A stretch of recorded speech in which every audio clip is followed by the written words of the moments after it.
peristiwa yang terjadi setelah Nabi Shallallahu Alaihi Wasallam dilahirkan. Pada saat Nabi Shallallahu Alaihi Wasallam dilahirkan, maka ibunda Nabi yaitu Aminah ini langsung mengabarkan kepada kakek Nabi yaitu Abdul Muthalib. Maka Abdul Muthalib ketika mendengar kabar cucunya lahir yaitu Nabi Muhammad ini lahir, maka Abdul Muthalib ini merasa sangat senang dengan kelahiran putranya ini. Kemudian digendong oleh Abdul Muthalib ini ke dekat Ka'bah.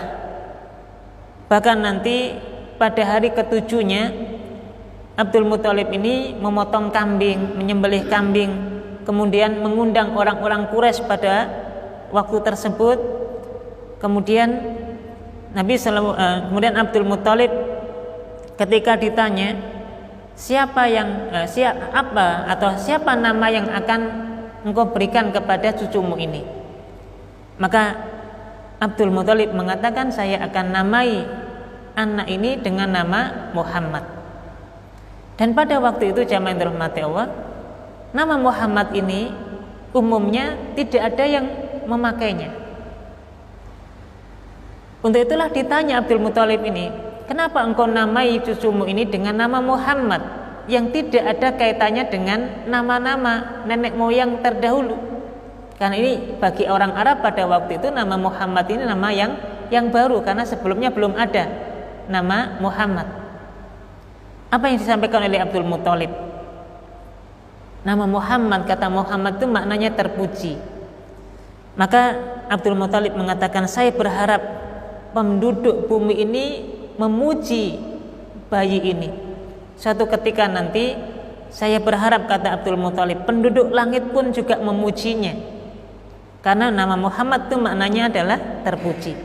Nama Muhammad berarti terpuji, yang terpuji.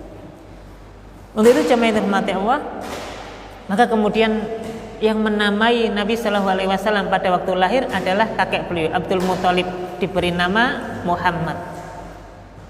Dan bagi orang-orang yang dahulu mempelajari kitab-kitab terdahulu, mereka yang beragama Nasrani misalnya dengan kitab Injilnya, mereka yang beragama Yahudi misalnya atau Bani Israel dahulu punya kitab Taurat, maka mereka sudah dikabarkan dalam kitab-kitab mereka bahwasanya nanti akan datang Nabi akhir zaman yang bernama Muhammad, Nabi yang menjadi penutup dari semua para Nabi yang bernama Muhammad. Tentu mereka tahu, ya, dan mereka meyakini akan lahir Nabi yang terakhir yang menutup dari semua para Nabi yang bernama Muhammad. Kemudian jemaah dirahmati Allah, pada saat kelahiran Nabi Shallallahu Alaihi Wasallam ini terjadi peristiwa-peristiwa yang dahsyat, ya. Di antara peristiwa yang terjadi pada saat Nabi Shallallahu Alaihi Wasallam dilahirkan, yang pertama adalah peristiwa yang terjadi pada ibunda Aminah. Sebagaimana dalam kitab Rohiqul Maktum diceritakan, pada saat ibunda Aminah ini melahirkan Nabi Shallallahu Alaihi Wasallam, hari lahirnya Nabi Shallallahu Alaihi Wasallam ini, maka ibunda Aminah ini melihat ada cahaya yang keluar, mohon maaf, dari kemaluan beliau, yang kemudian menyinari cahaya ini sampai ke negeri-negeri Syam. Yang hari ini negeri Syam itu mencakup Palestina, ya, Libya, Palestina, Syria, Lebanon dan Yordania. Kemudian ibunda Aminah ini ketika lahir Nabi Muhammad SAW maka melihat cahaya yang keluar dari kemaluannya yang menyinari cahaya ini sampai ke negeri Syam.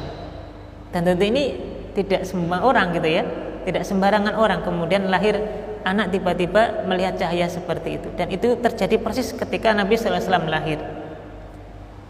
Kemudian jemaah dirahmati Allah, pada saat Nabi SAW lahir, maka dikisahkan Nabi ketika lahir dalam kondisi wajahnya sudah menghadap ke arah langit, seolah-olah sudah menuju pandangannya kepada Allah Subhanahu wa taala.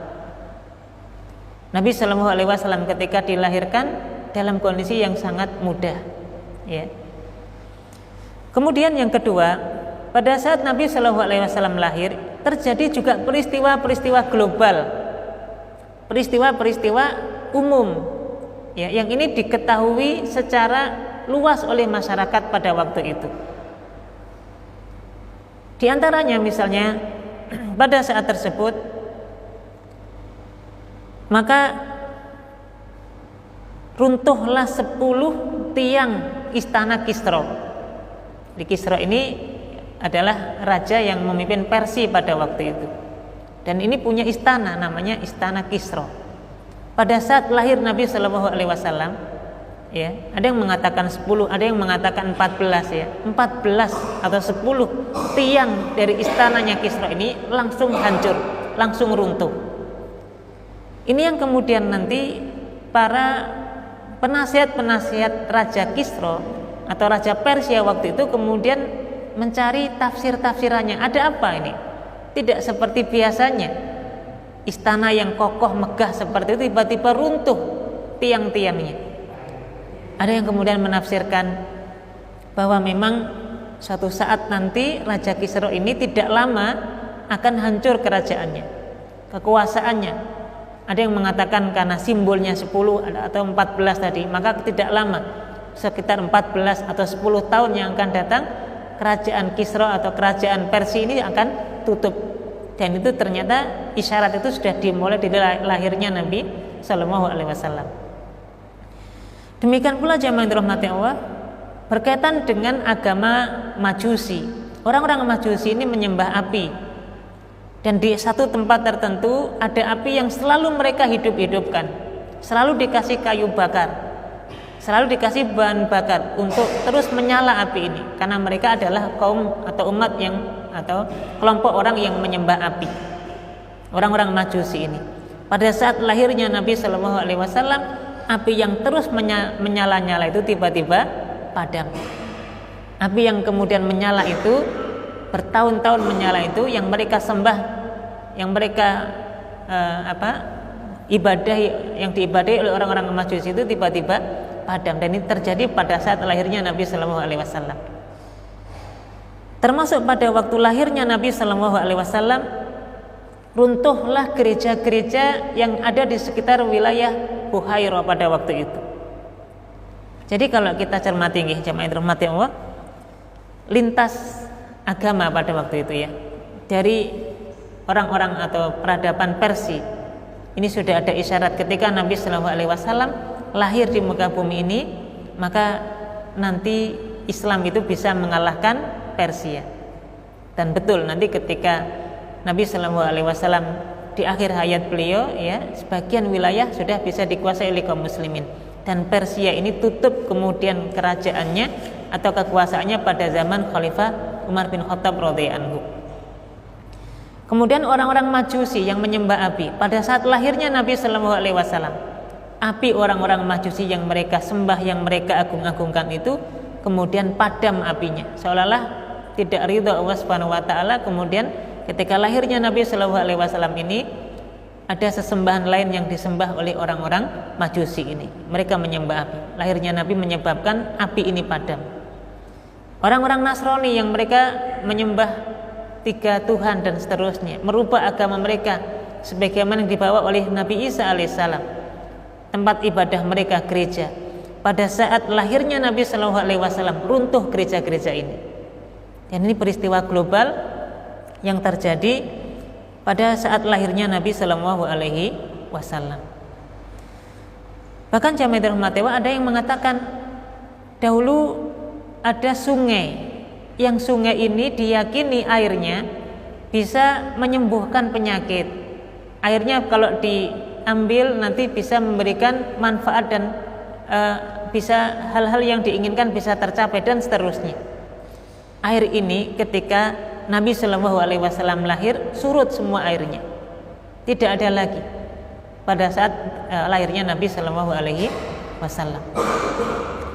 Demikian pula jamaah yang dirahmati Allah, pada saat Nabi Shallallahu Alaihi Wasallam lahir, nanti muncul bintang yang dikenal dengan bintang Ahmad. Dan orang-orang dahulu yang mereka membaca kitab-kitab mereka dari nabi-nabi terdahulu, mereka meyakini itu.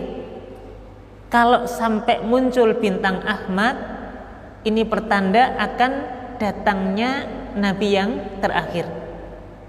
Untuk itu nanti sebagian pendeta-pendeta pada waktu itu yang mereka masih setia dengan agama-agama yang dibawa oleh Nabi terdahulu, ketika muncul bintang Ahmad, mereka meyakini bahwa tidak lama lagi ada Nabi yang akan diutus oleh Allah Subhanahu wa Ta'ala sebagai Nabi penutup dari semua para Nabi.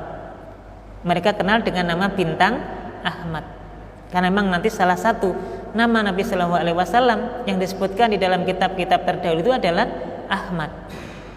Ya, selain nama Muhammad, nama Nabi Muhammad yang ini adalah nama Ahmad, sebagaimana dalam kitab-kitab agama terdahulu. Nah, ini peristiwa-peristiwa global ya yang terjadi pada saat Nabi SAW dilahirkan.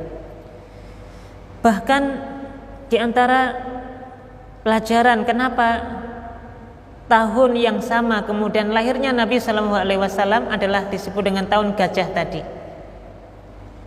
Peristiwa ini mengiringi lahirnya Nabi SAW, dan bahkan tidak lama peristiwa penyerangan pasukan Abrahah yang menyerang Ka'bah itu tidak lama nanti setelah itu kemudian lahirnya Nabi SAW. Dan ini nanti mengisyaratkan ya Nabi SAW sebelum lahir atau pada saat menjelang lahirnya Nabi SAW itu ada peristiwa besar yang kemudian Allah Subhanahu wa Ta'ala abadikan di dalam surat Al-Fil. Alam taro kaifa fa'ala rabbuka bi ashabil fil. Tidakkah engkau memperhatikan bagaimana Allah Subhanahu wa Ta'ala telah berbuat kepada para pasukan bergajah. Allah Subhanahu wa Ta'ala menolong agamanya. Allah Subhanahu wa Ta'ala menolong Ka'bah ini yang nanti menjadi kiblat kaum muslimin supaya tidak dihancurkan oleh Raja Abrahah dari Yaman tersebut.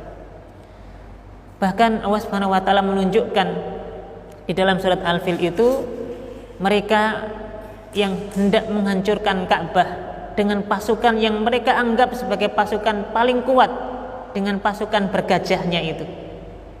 Kemudian Allah Subhanahu wa Ta'ala hinakan mereka dengan pasukan yang mungkin dianggapnya adalah hal yang remeh karena dihancurkan pasukan bergajah ini dengan burung. Ya, wa arsala alaihim tayran ababil. Jadi nama burung ini ngapunten nggih Bapak Ibu, bukan ababil sebenarnya. Meskipun kalau kita cermati di dalam buku-buku pelajaran agama kita dulu itu kan apa nama burung yang menghancurkan pasukan gajah? Namanya burung apa?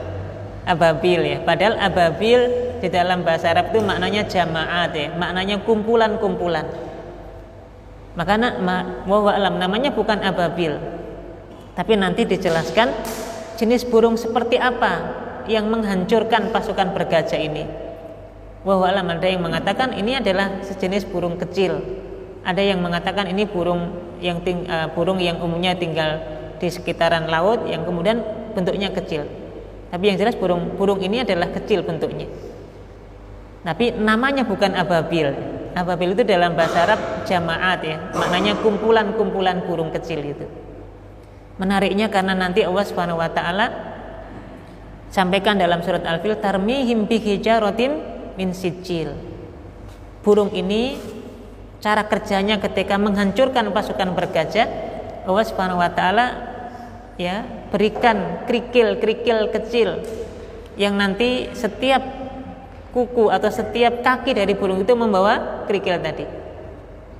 Otomatis ya kaki kanan membawa kerikil, kaki kiri membawa kerikil. Dan batu ini atau kerikil-kerikil ini sumbernya dari sijil. Sijil itu nanti maknanya adalah gabungan antara unsur ada racunnya, ada unsur tanahnya, ada unsur apinya. Jadi gabungan dari beberapa unsur tadi. Nah, yang lebih menarik adalah cara kerjanya. Jadi batu-batu atau kerikil-kerikil ini ketika dilemparkan oleh burung-burung tadi dan mengenai tubuh pasukan bergajah ini, termasuk kepada gajah-gajahnya nanti, maka ketika nempel di kulit, maka ini langsung tembus. Nempel di kulit langsung tembus ke bawah. Seperti kalau kita nggih Bapak Ibu misalnya punya plastik nih, kemudian dari atas kita tetesi pakai api. Itu langsung netes tembus, pas nempel tembus ke bawah. Bahasa kita sampai nerancang ya.